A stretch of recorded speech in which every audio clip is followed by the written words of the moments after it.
The Waxwork. It was closing time at Marriner's Waxworks. The last few visitors came out in 2s and 3s through the big glass doors. But Mr. Marriner, the boss, sat in his office talking to a caller, Raymond Hewson. Hewson was a thin man, carefully but poorly dressed. He spoke well, but seemed to be losing his fight to do well in the world. Marriner began to speak, in answer to a question from his visitor. "Please don't think that what you're asking for is anything new," he said. "A lot of people ask to stay the night in our murderer's room. We always say no, because it does nothing for us. But you are a writer. Now that's quite different. We like people to read about us. It helps to bring in more visitors. And more money." "That's just what I thought," said Hewson. "I knew that you wanted my help." Marriner laughed. "Oh, I know what you're going to say next. Somebody told me that Madame Tussauds gives people £100 to stay the night in their murderer's room. But you mustn't think that we're as rich as they are. Tell me, what newspaper do you work for, Mr. Hewson?" "Oh, I work for any newspaper that takes what I write," said Hewson carefully. "I know that I can easily sell this story. The Morning Times takes anything to do with murderers. Just think, a night with Marriner's murderers. Every newspaper is going to want that." Marriner thought for a minute. "Very well, Mr. Hewson. Let's say this. If your story comes out in the Morning Times, there's £5 waiting for you here the next day. But please understand, it's not easy, what you want to do. I know all about our waxworks, you see. I walk past them hundreds of times every day. But spend a night down there with all those figures? No, thank you." "Why not?" asked Hewson. "It's difficult to say. I don't like the idea, that's all. You're not going to have an easy night, you know." Hewson knew that only too well, but he smiled, not wanting to show his feelings. He remembered his wife and family. He must work hard because of them. They had not got much money left this month. He must not lose this lucky opening. That newspaper was going to pay him well for this story. And then there was the £5 from Marriner, too. Perhaps if he wrote a good story, the newspaper had more work to give him. But he must do this story well first. "Murderers often have a hard time, but we writers have our difficulties too," he said, laughing. "Your murderer's room is no hotel bedroom, but I don't think your waxworks are going to make me too unhappy." "You don't feel afraid, then?" "Oh, no," laughed Hewson. Mr. Marriner smiled and stood up. "Right," he said. "The last people are all out now. Wait a minute. I want to tell the man down there not to put the covers on the waxworks. And to tell our night people that you're going to be down below. Then I can show you round." He picked up a telephone and spoke into it. Then he said, "There's just one thing I must ask. There was some talk of a fire down in the murderer's room earlier this evening. I don't know who said there was a fire, but it seems it was a mistake. So please don't smoke. Now, if you're ready, let's make a move."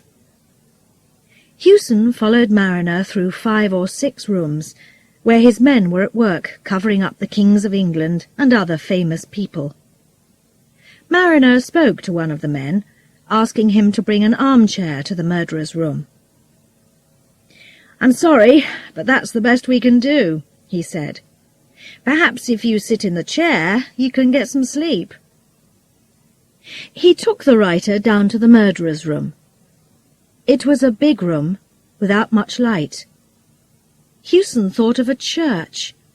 You felt you had to speak very quietly in here. But this was not a good place. It was a place for remembering wrongdoers, murderers, and the bad things that made them famous. The waxwork figures stood on small stands, with numbers at their feet. He knew some of the figures, but not others. There stood Thurtell, the murderer of Weir. Over there was little Lefroy, a killer hungry for money. 5 yards away sat Mrs. Thompson, known for her unusual lovers. Brown and Kennedy, the 2 newest figures, stood next to Mrs. Dyer and Patrick Mahon. Marriner showed Hewson the more interesting murderers one by one. That's Crippen, as you perhaps know. A weak little man, not very interesting to look at. There's old Vac here. You can tell him by all that hair on his face. And this is... Yes, who's that? Asked Hewson quietly. Oh, he's the best figure in our show. Of all these people, he's the only one living today. Hewson looked at the waxwork closely. A small, thin figure, only 5 feet tall. It had a little moustache, big glasses, and an unusual coat. It was easy to see that he was French. Without knowing why, he felt suddenly afraid of that smiling face. He moved back from the figure, finding it difficult to look at it again. "But who is he?" he asked. "That," said Marriner, "is Dr. Baudet." Hewson didn't know the name. Marriner smiled. "If you're French, you remember it well," he said. "For years all Paris was in fear of this little man. He worked as a doctor by day, but at night he cut people's throats. He killed just because he liked killing, and always in the same way. After his last murder, the police found some important letters. They know all about him now, and if only they can catch him... But our friend here is too clever for them. He knew the police were after him. They soon lost him. They're looking for him now all over Europe. They think he's dead, but they can't find the body. Last year there were 1 or 2 more murders, but the police believe that another person is now doing the killing in his place. It's interesting how every well-known murderer has his followers, isn't it?" Hewson felt fear run through his body. "I don't like him much," he said. "Just look at those eyes." "You find that his eyes eat into you. That's how he did it, you know. He could send people to sleep just with his eyes. In these killings, the murdered person never seemed to fight back. He's too small to kill anybody if they're not sleeping." "I thought I saw him move just now," said Hewson, trying not to show his fear. Marriner smiled. "You're going to think that you see many things before the night is over. We're not going to shut you in down here. When you feel it's time to stop, come up again. There are watchmen in the building, so don't be afraid if you hear them moving about. I'm sorry that I can't give you any more light. We like to have the room dark, you understand. Now come back to my office and have a strong drink before starting the night's work." The night watchman brought the armchair for Hewson. He tried to make him laugh. "Where do I put it, sir?" he asked. "Just here. Then you can talk to Dr. Crippen when you get tired of doing nothing. Or there's old Mrs. Dyer over there making eyes at you. She usually likes to have a man to talk to. Just tell me where, sir." Hewson smiled. The man's words made him feel happier. Tonight's work didn't seem quite so difficult. "I can choose a place for it, thank you," he said. Well, good night, sir. I'm on the floor above if you want me. Don't let any of these figures come up behind you and put their cold hands round your throat. And look out for that old Mrs. Dyer. I think she finds you interesting. Hewson laughed and said good night to the man. After some thought, he put the armchair with its back to Dr. Baudette. He couldn't say why, but Baudette was much worse to look at than the other figures. He felt quite happy as he put the chair in its place. But as the watchman's feet died away, he thought of the long night in front of him. Weak light lit the lines of figures. They seemed near to being living people. The big dark room was very quiet. Hewson wanted to hear the usual sounds of people talking and moving about, but there was nothing, not a movement, not a sound. I feel I'm on the floor of the sea, he thought. I must remember to put that into my story. He looked without much interest at the unmoving figures all round him. But before long, he felt those eyes again, the hard eyes of Baudette, looking at him from behind. He wanted more and more to turn round and look at the figure. This is all wrong, he thought. If I turn round now, it only shows that I'm afraid. And then he heard another person speaking inside his head. It's just because you are afraid that you can't turn round and look. These different thoughts seemed to be fighting inside him. Finally, Hewson turned his chair a little and looked behind him. Of the many figures standing there, the figure of the little doctor seemed the most important. Perhaps this was because a stronger light came down on the place where he stood. Hewson looked at the face so cleverly made in wax. His eyes met the figure's eyes. He quickly turned away. He's only a waxwork, the same as the others, Hewson said quietly. They were only waxworks, yes, but waxworks do not move. He didn't see any of them moving, but he did think that now the figures in front of him seemed to be standing a little differently. Crippen was one. Was his body turned a little more to the left? Or, he thought, perhaps my chair isn't quite in the same place after turning round. Hewson stopped looking. He took out a little book and wrote a line or two. Everything quiet. Feel I'm on the floor of the sea. Baudette trying to send me to sleep with his eyes. Figures seem to move when you're not watching. He closed the book and quickly looked to his right. He saw only the weak wax face of Lefroy looking back at him with a sorry smile. It was just his fears. Or was it? Didn't Crippen move again as he looked away? He just waited for you to take your eyes off him, then made his move. That's what they all do. I know it, he thought. It's too much. He started to get up from his chair. He must leave immediately. He couldn't stay all night with a lot of murderers moving about when he wasn't looking. Hewson sat down again. He must not be so jumpy. They were only waxworks, so there was nothing to fear. But why then did he feel so afraid, always thinking that they played games with him? He turned round again quickly and met Baudette's hard eyes. Then suddenly he turned back to look at Crippen. Ha! He nearly caught Crippen moving that time. Be careful, Crippen, and all you others, he said. If I do catch you moving, I'm going to break your arms and legs off. Do you hear? I can leave now, he thought. I've got a lot to write about.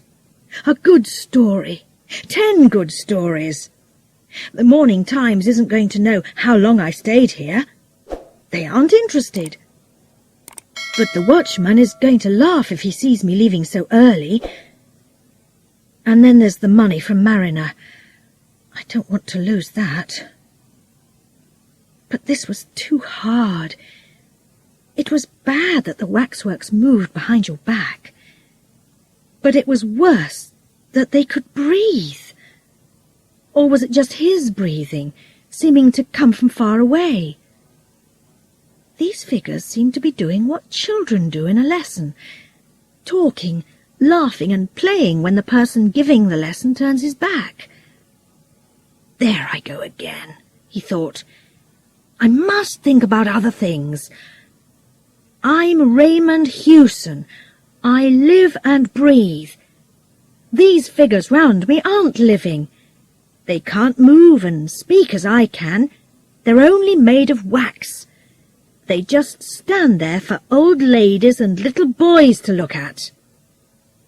He began to feel better again.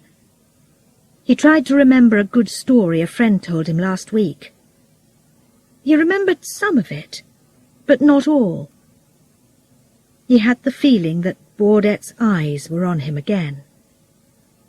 He must have a look. He half turned, and then pulled his chair right round. Now they were face to face. As he spoke, his words seemed to fly back at him from the darkest corners of the room. "You moved, you little animal!" he screamed. "Yes, you did! I saw you!"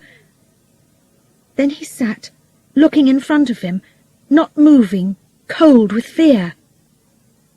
Dr. Baudette moved his little body slowly and carefully. He got down from his stand and sat right in front of Hewson. Then he smiled and said in good English, "Good evening. I did not know that I was going to have a friend here tonight. Then I heard you and Marriner talking.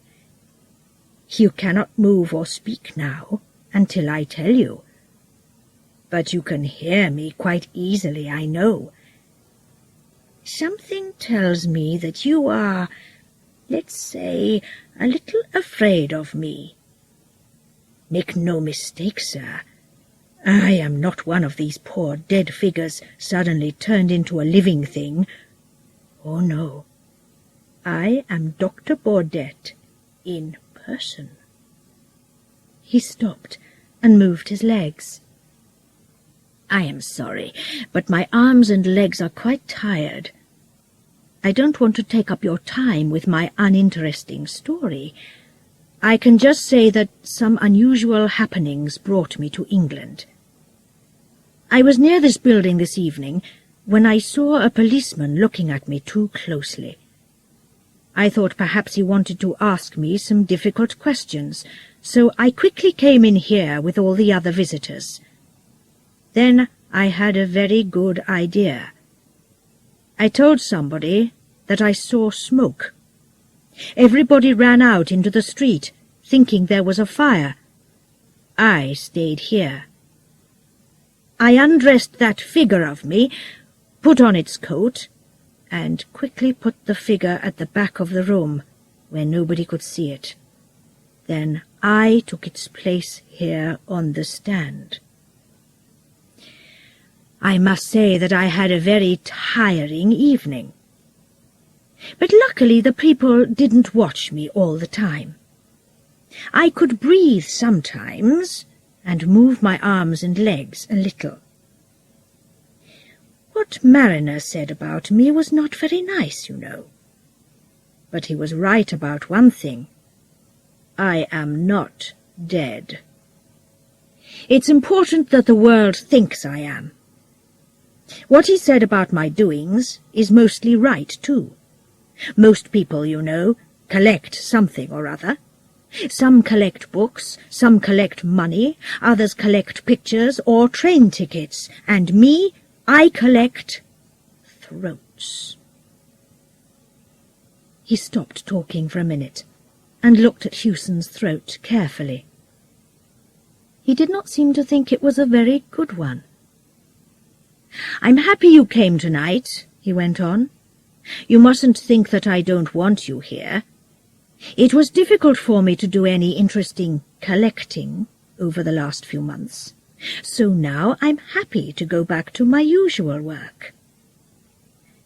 I'm sorry to see that your throat is a little thin, sir. Perhaps that is not a nice thing to say, but I like men with big throats best. Big, thick, red throats." He took something from his coat, looked at it closely, and ran it across his wet finger. Then he moved it slowly up and down over his open hand. "This is a little French razor," he said quietly. "Perhaps you know them. They do not cut very far into the throat, but they cut very cleanly, I find. In just a minute I am going to show you how well they cut. But first I must ask the question that I always ask. Is the razor to your liking, sir?" He stood up, small and very dangerous. He walked over to Houston as slowly and quietly as a cat going after a bird. "Please be so good as to put your head back a little. Thank you. And now a little more. Just a little more. Ah, thank you. That's right, monsieur. Thank you. Thank you." At one end of the room is a small window. In the daytime it gives a weak light. After the sun comes up, this new light makes the room seem sadder and dirtier than before. The waxwork figures stand in their places with unseeing eyes. Soon the visitors are going to arrive. They are going to walk round, looking at this figure or that. But today, in the centre of the room, Houston sits with his head far back in his armchair. His face is up, ready for the razor. There is no cut on his throat, or anywhere on his body, but he is cold, dead. And Dr. Baudette watches the dead man from his stand, without any show of feeling. He does not move. He cannot move. But then, he is only a waxwork.